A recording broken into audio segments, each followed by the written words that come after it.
for Pet Milk, the Fibber, McGee, and Molly program.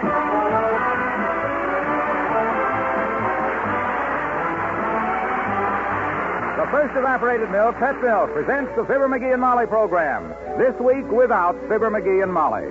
Like so many other people, Fibber is recovering from an illness. Molly is looking after him, and they both expect to be back with us next week. In the meantime, we bring you Bill Thompson, Gail Gordon, Arthur Q. Bryan, Dick LeGrand, Cliff Arquette, Peggy Weber, Dave Willock, Herb Vigran, and Diamond, and me, Harlow Wilcox. The show is written by Don Quinn and Phil Leslie and directed by Max Hutto, with music by the King's Men and Billy Mills Orchestra.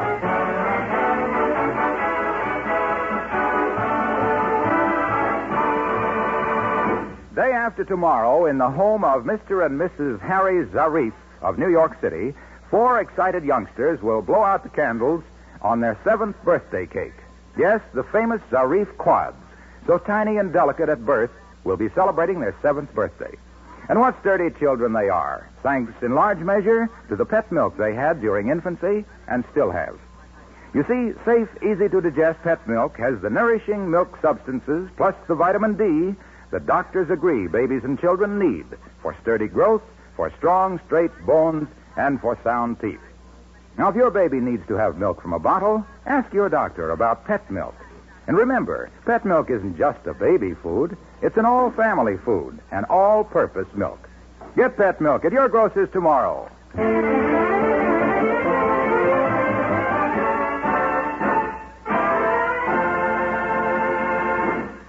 When you're out of town and visiting your Aunt Sarah, and you get the flu and can't get home for your own birthday, even when you don't know that your friends are planning a surprise party for you, the least you can do is send a telegram and call off your bowling date. Like this one that's just been received in Wistful Vista, at the home of Fibber, McGee, and Molly.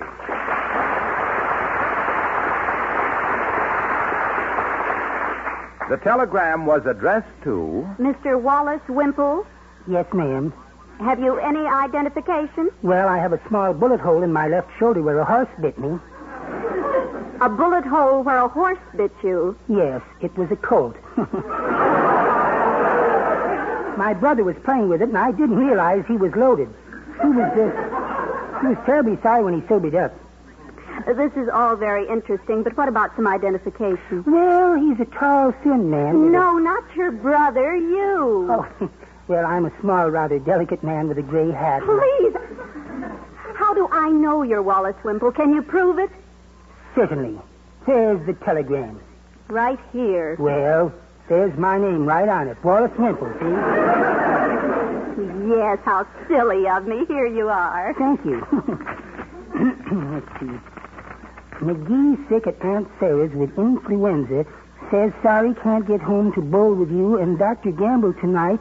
Please inform Dr. Gamble regards. Signed, Molly McGee.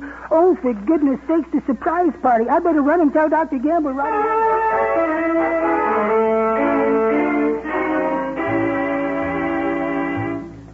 Well, what's your trouble, Wallace? Make it snappy, because I got to finish up here and get over to McGee's. We're going to surprise them when they get home, you know. Yes, but I... Excuse me. Dr. Gamble speaking. Yes? Who? Mrs. Clatterhatch. Oh, her. You say your little boy broke his piggy bank and swallowed a lot of pennies? Well, bring him down. We'll put him under the fluoroscope. It'll be nice to see one of your family with some sense in him. Goodbye. Now then, Wallace, you were saying... Well, Mr. McGee had a date with you and me to go bowling tonight. We can't go bowling tonight. We're giving him and Molly a surprise party. You know that. Yes, I know, but in the telegram, he said to tell you that... Oh, Doctor. Yes, nurse? Mr. Cranus is here for his shot. Well, you give it to him. I'm busy. Yes, sir. Stand still, Mr. Cranus.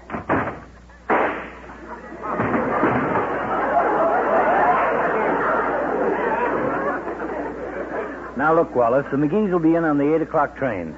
They'll probably take a cab to the house because even McGee wouldn't let his wife carry 2 suitcases that far. So about 8:15, we'll turn out the lights, hide just inside the front door, and when they walk in, we'll all holler, surprise! How about it? As I was saying, I don't think we can surprise the McGees. Oh, sure we can, Wally. Ole and Wilcox are over there now fixing up flowers and stuff. Ole's wife is fixing smorgasbord. We got a caterer coming with the rest of the food. But, Doctor, I just got a telegram that said he wouldn't... Doctor, Yes, nurse. You're wanted at the hospital right away. Emergency? Yes, Dr. Hampschlager wants you to take a look at his hand. Cut it with a scalpel? No, he's playing bridge with 3 interns and was just dealt 13 spades. Tell him I'll be right over. See you at the surprise party, Wimp. Cancel the rest of my appointments, nurse. Oh, you better let me put something on your lip, Mr. Wimple. You seem to have bitten it.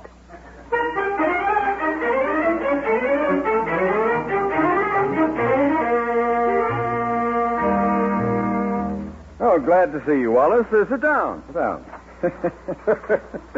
Thank you, Mr. Mayor. What's so amusing? Oh, I was walking to the office just now, and I saw that midget newsboy on the corner. He was singing something from Tales of the South Pacific.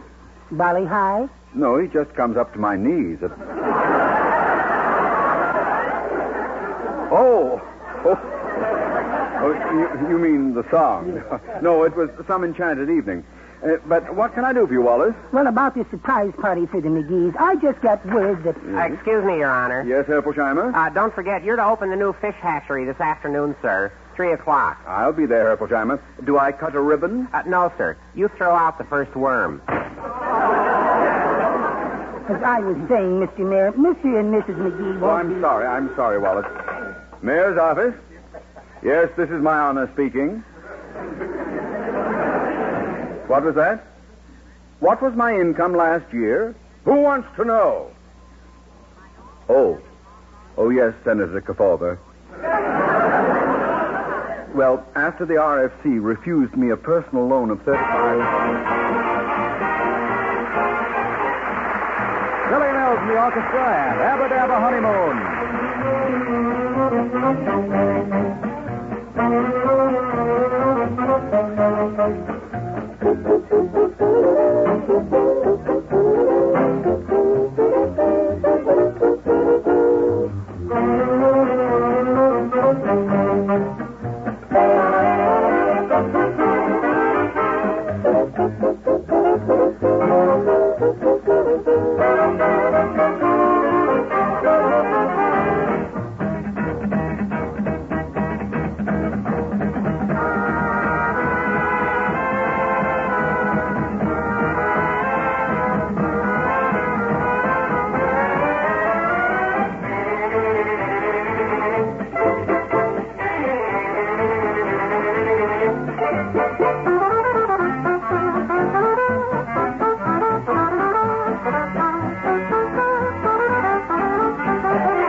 Throw me that roll of crepe paper, Latrivia.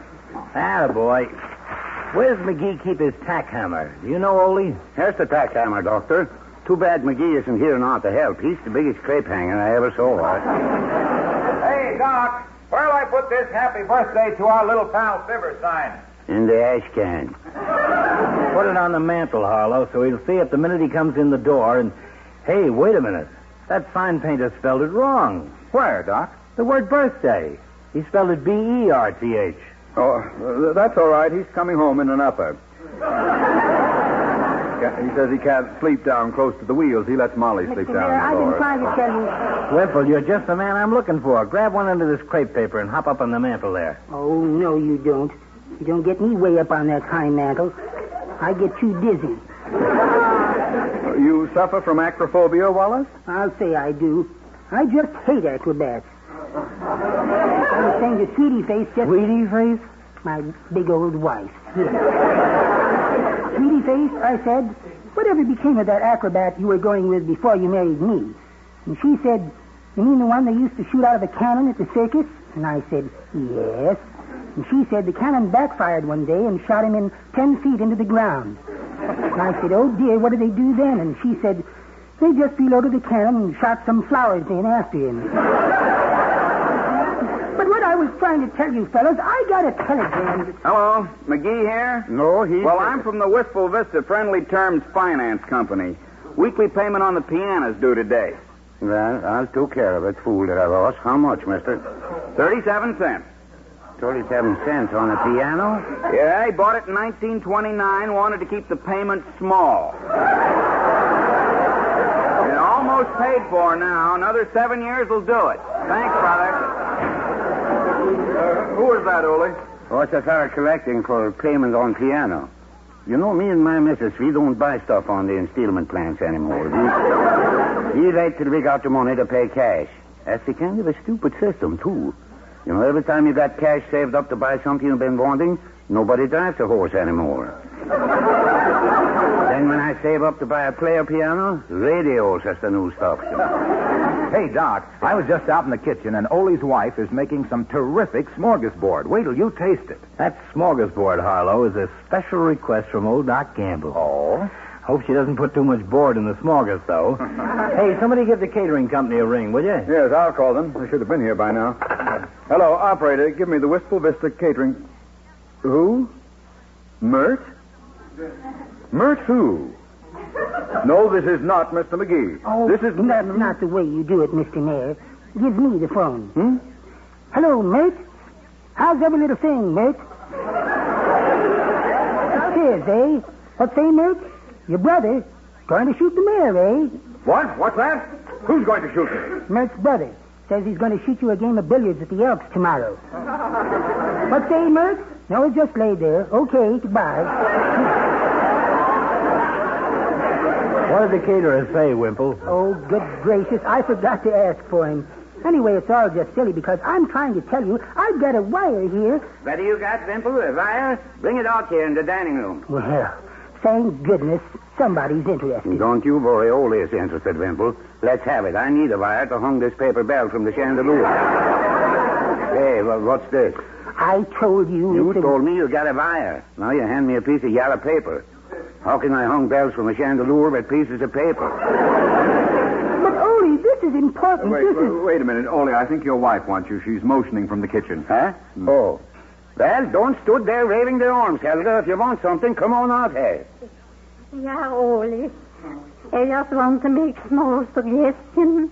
Well, whatever you want to say, go ahead and say it. Well, I just thought maybe... Look, you don't have to be timid. You want these fellas to think I don't let my wife say something? This is America. Even wives get free speech here. Even wives, he says. My big old wife, Sweetie Face, talks so much. So you go ahead and spoke up, woman. You got suggestion? Make suggestion. Yeah, Ole. With red, yellow, and green crepe paper in the dining room, you shouldn't hang purple bell from the chandeliers.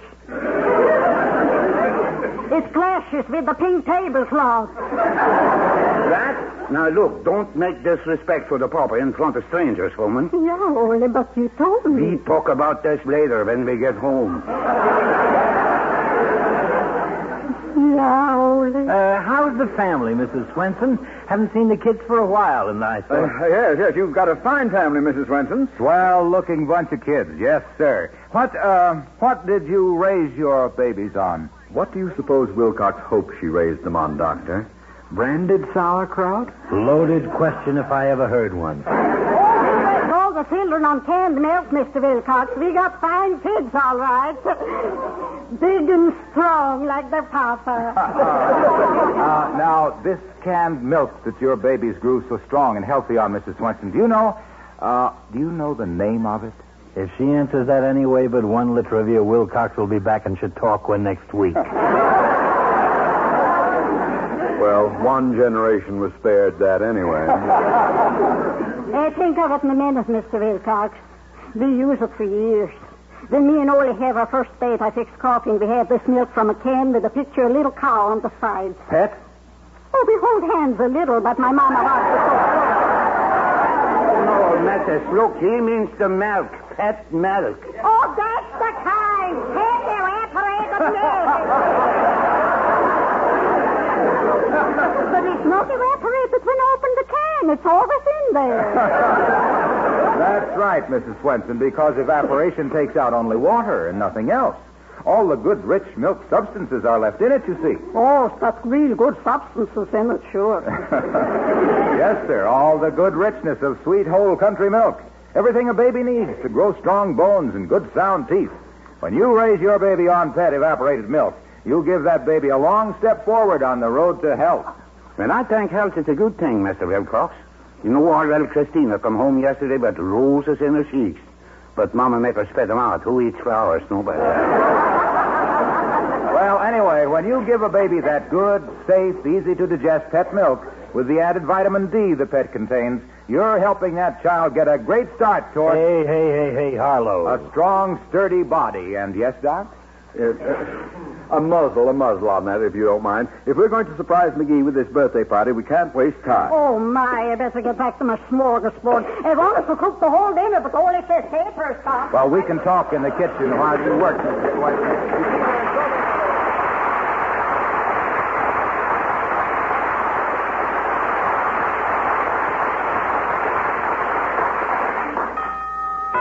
This should be our man, Doctor. Yeah. Come in. Good afternoon. I, gentlemen, am the caterer. Good. Crampton J. Truffles at your service. Permit me to quote our motto. Any party, large or small, if Truffles caters, it's a ball.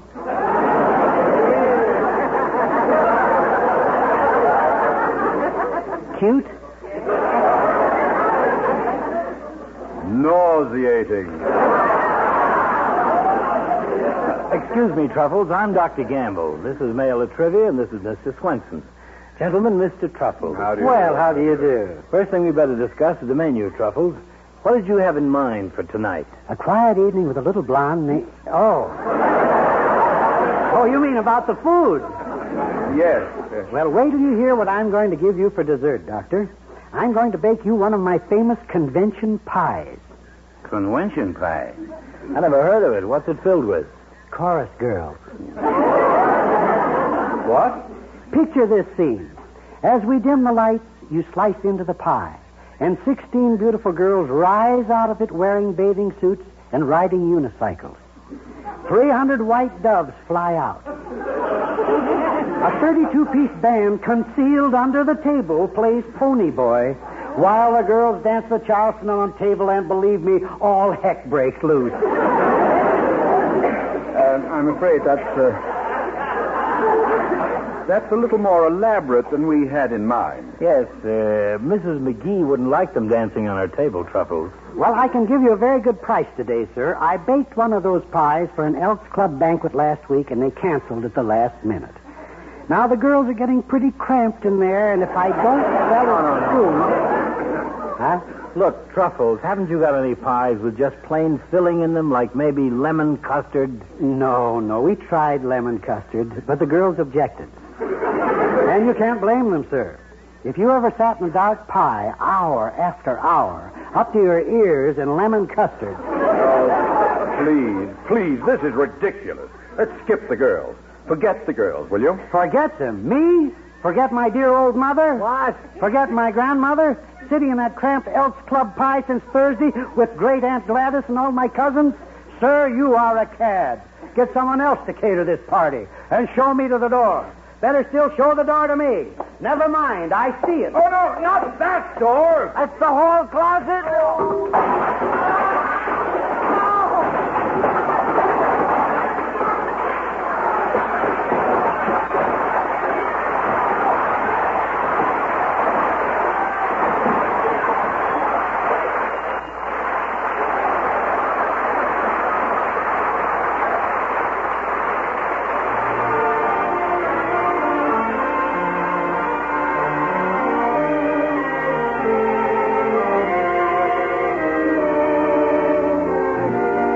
King's Men and That Old Gang of Mine.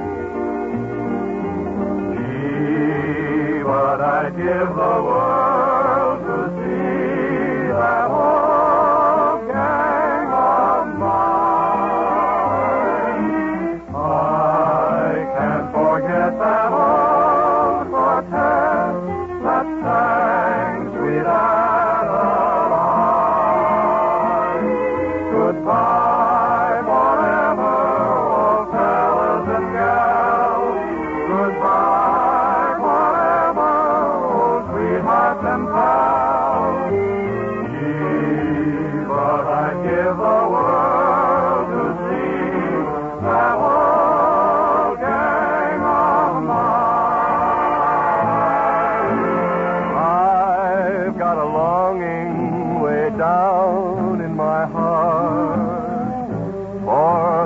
old gang that has drifted apart. They were the best pals that I ever had.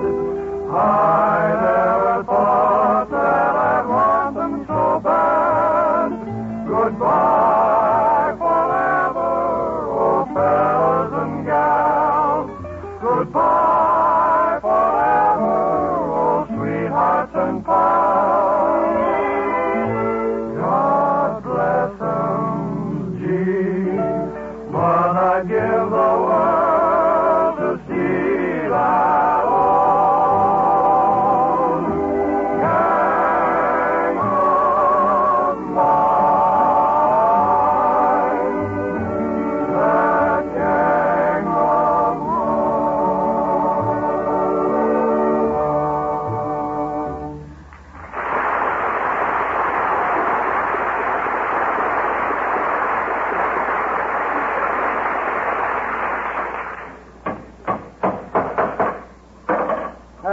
Well, that takes care of the decorations, Doctor. How's the flower situation? Flowers all over the joint, Mayor. Looks like a gangster's funeral. Hey, Ole, did you put the big welcome home sign over the front door? Yes, sure. It looks very pretty, too.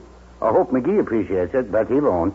He probably bawled me out for pounding tax in the poor. He's the kind of a fella, you know. Huh? Come in. Hi, Johnny. Hi, daughter. Hey, where's the kids? Out of town, old-timer. We expect them home very shortly.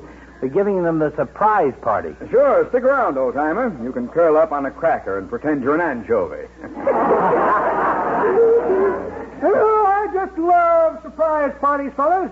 Gave Bessie a surprise party for Easter. Had us an egg hunt on the front lawn of the Baptist church.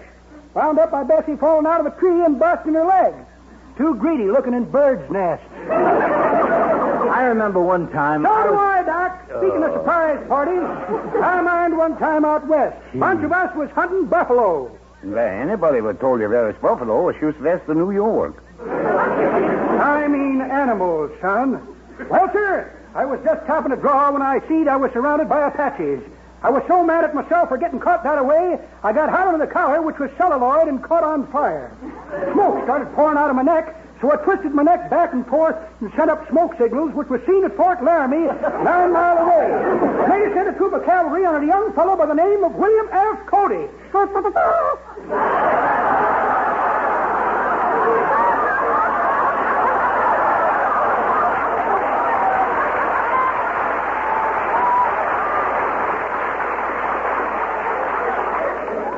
Well, William F. Cody.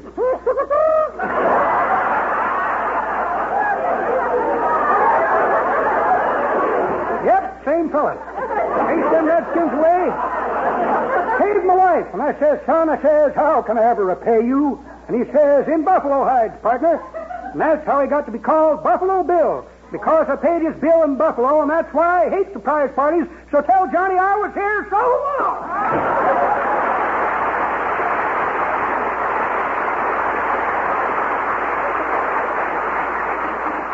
Just about time McGee was showing up, ain't it? Yeah, just about. Let's see now. The decorations are all up. Flowers arranged.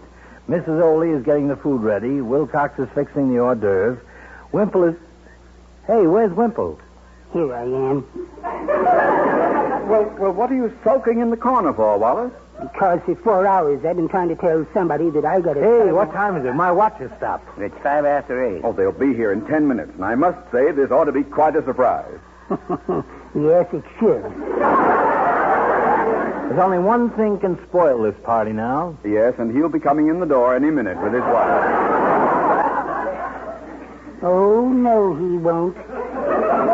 What was that, Wimple? I said, oh, no, he won't. Who won't what? McGee won't be coming in the door. Not tonight. What are you talking about, Wallace? I've been trying to tell somebody all day. I got a telegram from Mr. McGee. He's sick. He's at his Aunt Sarah's. He is not coming home tonight. Well, how interesting. Hey, Harlow, Mrs. Swenson, come in and start dishing it out. The party is starting. And you know something? This is going to be the nicest, quietest party we ever had in this house.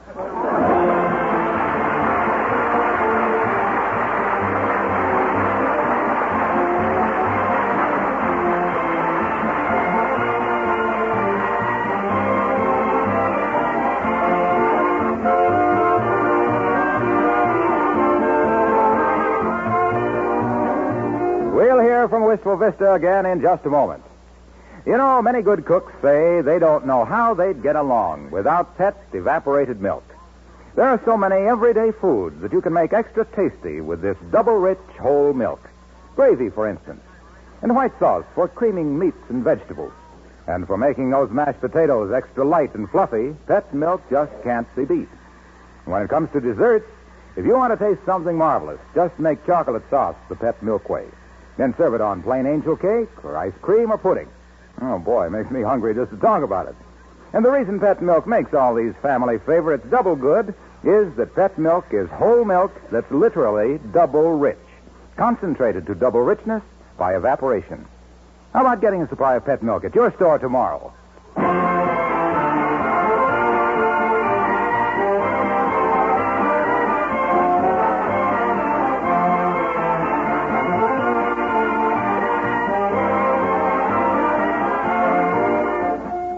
Ladies and gentlemen, we've just had word that Fibber is feeling much better. He left the hospital today, and he and Molly expect to be back with us next week.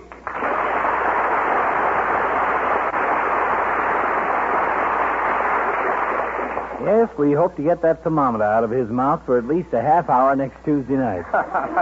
Anything you want to say, Ole? No, we do enough talking for one night, Doctor. I get strange feeling if we stood here talking any longer, we're just donating our time. Yes. Good night. Good night. Good night. Good night.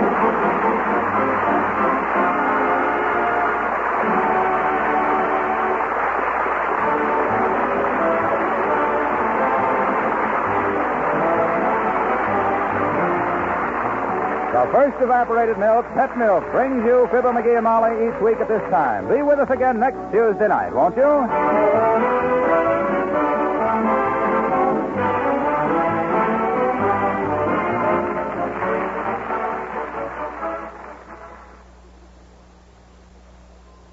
Would you be willing to take the chance of giving up what you now have in hopes of finding greater happiness? Well, that's the question Sally Carter faces in the Story of the Week on Pet Milk's Mary Lee Taylor program next Saturday morning. And what helps Sally to arrive at her decision makes this a story you won't want to miss. The second feature of this program is the husband-tested Pet Milk recipe for Princess Icebox Pie, a delicious dessert that you can make hours ahead of mealtime. Remember to set your dial Saturday morning for NBC and Pet Milk's Mary Lee Taylor.